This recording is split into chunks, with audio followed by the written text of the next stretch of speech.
Hi and welcome back. I'm Sherry and we are continuing our series on What's Love Got to Do with It. And today we're going to be talking about red flags, like when love is conditional. You know, not all relationships that feel healthy are necessarily healthy. In fact, some of the most dangerous relationships begin with that intense feeling, and it feels overwhelming, but in a good way. But intensity is not the same thing as safety. And one of the major red flags we consistently see in trafficking and exploitation cases across our nation is all founded in conditional love. So let's talk about conditional love. Conditional love sounds like this: if you loved me, you would. Or after everything I've done for you, or no one else will care for you like I do. You owe me. You know what? That's not love, that's control. And across the country right now, law enforcement agencies are reporting increases in cases where young people are coerced into sending explicit images after someone first showered them with attention and affection online. We're also seeing cases tied to gaming platforms, social media, and even school relationships, where emotional manipulation becomes a gateway to exploitation. It often starts small, maybe a secret or a favor, a request framed with a proof of loyalty.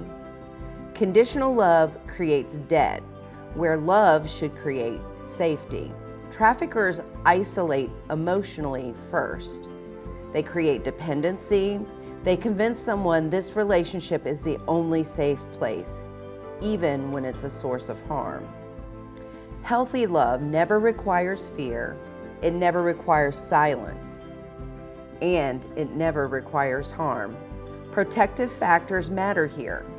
Those would be things like strong self-worth, safe adults to ask questions, communities that normalize boundaries. When someone knows their value, manipulation loses its power. So now what? Well, let's have some conversations. Maybe ask your child, has someone ever made you feel pressured to prove that you care about them? Or has anyone ever asked you to keep secrets that made you feel uncomfortable? As you're talking, be sure to stay calm, stay curious, but don't overreact. If this conversation matters to you, we want to invite you to join us in what we're building. Subscribe to Project Light's YouTube channel or follow us on social media for prevention resources and community updates. Finally, I want to invite you to our human trafficking awareness event, rescheduled to Friday, April 10th. At 10 a.m. we'll be at Mitchell Community College, their Statesville campus. And then 5:30 p.m. here at the Rowan Community Center. And then we'll host an open house here at the Project Light office from 4 to 5 p.m.